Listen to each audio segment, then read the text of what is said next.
এই জায়গাটা হচ্ছে আমার খুবই পছন্দের একটি জায়গা। আমি যখনই বাড়ি আসি চেষ্টা করি বিকালে এই জায়গাটাতে আসার জন্য। কারণ হচ্ছে এদিকে আমার বাড়ি হচ্ছে ওই দিকে, একদম সোজা এই রাস্তা ধরে এইদিকে গেলে সোজা এদিকে আমার বাড়ি। বাড়ি এদিকে হচ্ছে উত্তর, আর আমি এইদিকে যেটা আসলাম এটা হচ্ছে দক্ষিণ। এদিকে দেখেন বাড়ি ঘর নাই, এদিকে অনেক দূরে বাড়ি।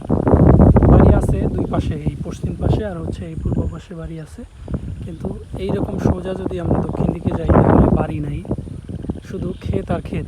সো ওইখানে সবসময় বাতাস থাকে আর খুবই নিরিবিলি, কোনো মোটর সাইকেল বা অন্য কোনো যানবাহনের কোনো সারা শব্দ নাই। তারপর হচ্ছে মানুষের কোনো ভিড় নাই। এই জায়গাটা খুবই সুন্দর, দেখেন শুধু সবুজ আর সবুজ।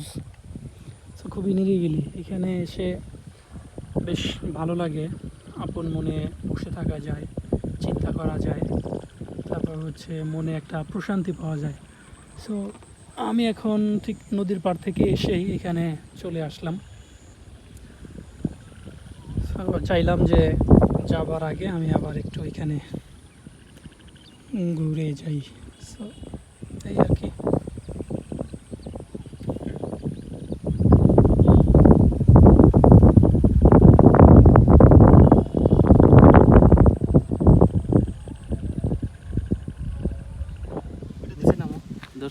আমরা চেষ্টা করেই যাচ্ছি আপনাদের দেখানোর জন্য, দেখি আসলে মাছ পাওয়া যায় কিনা। শেষ একটা চেষ্টা করে দেখি আমরা। কচুরি বানা বেশি করে ধরতে হবে, মনে হয় সিঙ্গেল নিলে নাও আসতে পারে মাছ। মিনু ধরো, চেষ্টা করি আমরা।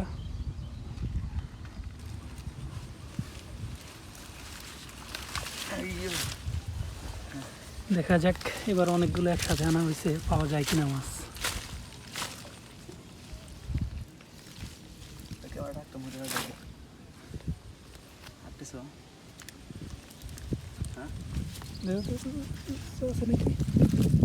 জোরে জাকি দাও, গোড়ায় শক্ত করে ধরে থাকে।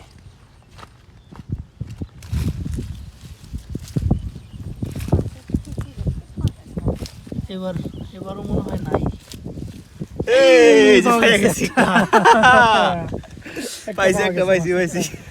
একটা পুঁটি মাছ পাওয়া গেছে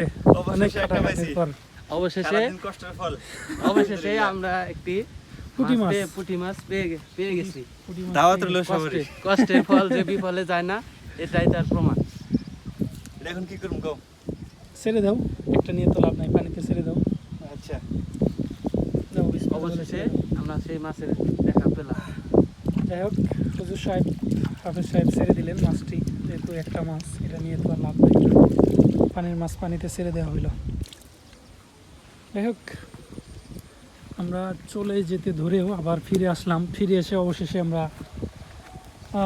সার্থক হলাম, সাকসেসফুল হলাম, আপনাদের দেখাতে পারলাম মাছ। সো ঠিক আছে, আজকে পর্যন্তই, আল্লাহ হাফেজ। এই দেখেন, যদিও এত দূর থেকে হয়তো সাউন্ড যাবে না, দেখেন আরেকটি নৌকা কিন্তু চলে আসছে, স্যালো মেশিনের নৌকা, ছোট নৌকা, খুবই ছোট নৌকা, দেখেন চলে আসছে, সুন্দর নিজস্ব গতিতে এগিয়ে যাচ্ছে, বেশ সুন্দর একটি দৃশ্য। পিছনে একজন ধরে আছে, নৌকার হাল ধরে আছে, আর একজন সামনে বসে আছে।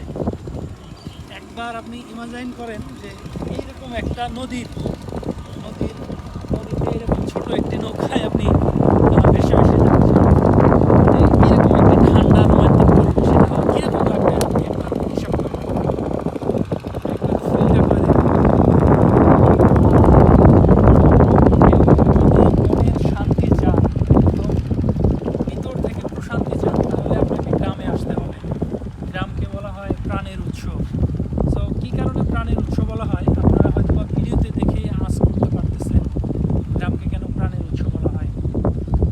আসলে ফ্রেশ বাতাস, সব কিছু ফ্রেশ, খাদ্য, ফল মূল, তারপর হচ্ছে এরকম চলাফেরার জন্য রাস্তা, মানে আনবিলিভেবল ভালো লাগার একটি বিষয় আসলে।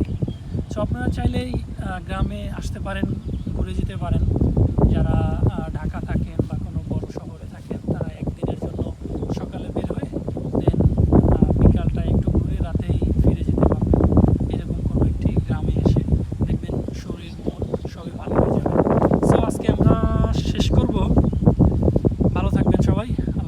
অনেকক্ষণ ছিলাম আমরা এখানে।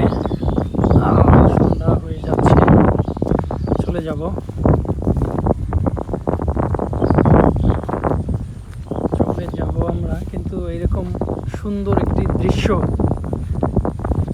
দেখতে পাচ্ছেন। বাতাস, প্রচণ্ড বাতাস, খুবই ঠান্ডা পরিবেশ। যেহেতু গত রাতেও বৃষ্টি হয়েছে, তার আগের দিন রাতেও বৃষ্টি হয়েছে, প্রচুর বৃষ্টি। বৃষ্টির কারণে আসলে এই নদীতে এই যে পানি দেখতে পাচ্ছেন, নাহলে এই পরিমাণ পানি আসলে এখানে ছিল না। সো এই ঠান্ডা পরিবেশে বাতাসে শীত শীত একটি অনুভূতি। এখানে মন না চাইলেও যেতে হবে, কারণ হচ্ছে মাগরিবের তো হয়ে যাচ্ছে। মাগরিবের নামাজ পড়তে হবে, আবার পরে আমি আবার আজকে রাতে আবার ঢাকা চলে যাব। সেই জন্য ইচ্ছে থাকা সত্ত্বেও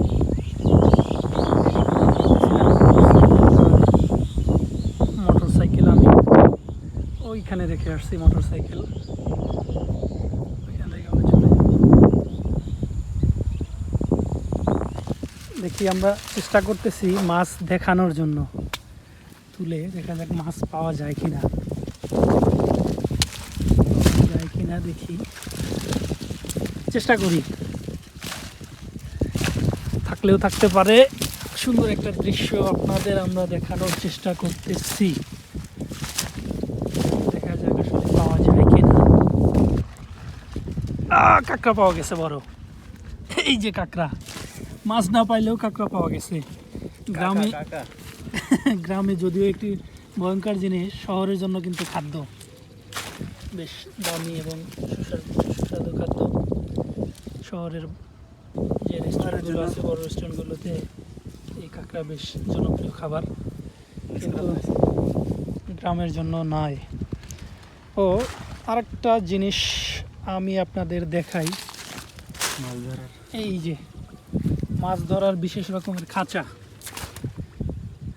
মাছ ধরার বিশেষ রকমের খাঁচা। এটা হচ্ছে ওই যে এই যে এইখানটাতে দেখেন, ওই খাঁচার ছোট্ট একটি, ওই যে ছোট্ট একটি নলের মতো, ওইখান দিয়ে মাছ ঢুকে, সরি ওইখান দিয়ে বের করা হয় মাছ আর কি। আর নিচে খাঁচার ছোট্ট একটা দরজা আছে, ওই দরজা দিয়ে মাছ ঢুকে কিন্তু বের হতে পারে না।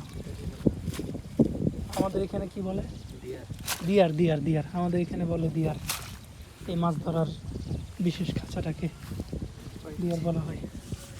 যদিও নাই, মাছ আমরা পাই নাই।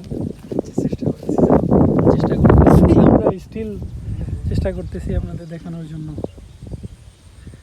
মাছ দেখাতে পারি বা না পারি, তবে সুন্দর একটি দৃশ্য যে আপনাদের দেখাতে পারতেছি, এটা আপনাদের মাঝে শেয়ার করে বেশ ভালো লাগতেছে।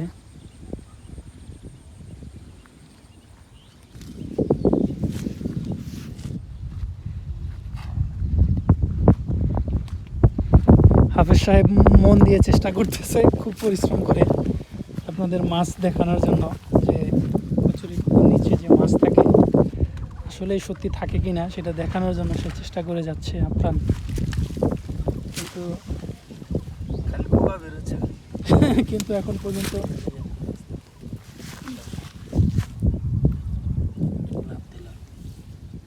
না। মাছ ধরে নেই। যাই হোক, মাছ না পাইলেও আমরা কিন্তু কাঁকড়া পেয়েছি। না হয় আজকে থাক, আমরা অন্য আরেকদিন দেখাবো।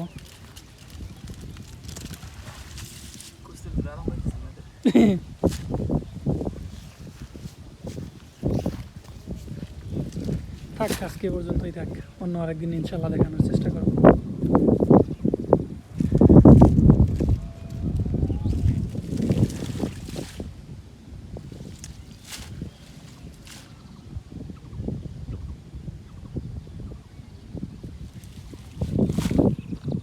নাই, আমরা ব্যর্থ।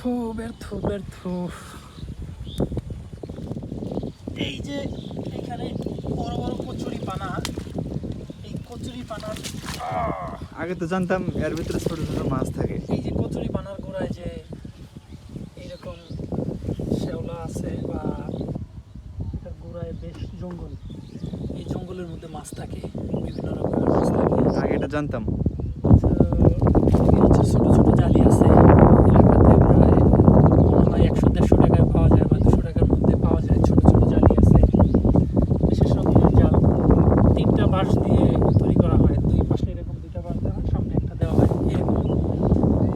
তিনটা কোণা হয় আর কি, তিন কোণার একটা জাল তৈরি করা হয়। ওই জাল এই কচুরি পানার নিচে দিয়ে দিয়ে তারপর হচ্ছে কচুরি পানাগুলো এইভাবে উঁচু করে তুললে এখানে যে মাছগুলো থাকে সেগুলো ওই জালের মধ্যে পড়ে যায়, পড়ে গেলে দেন জাল থেকে সংগ্রহ করা হয় ওই মাছগুলো।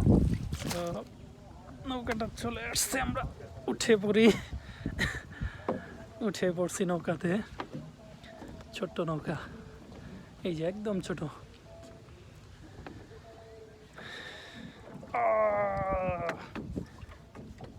আল্লাহ, কি সুন্দর নদীর নতুন পানি, চারদিকে শান্ত পরিবেশ, ঝিরঝির বাতাস, মোটামুটি শীতকালের মতো একটি ঠান্ডা ফিল হচ্ছে আর কি।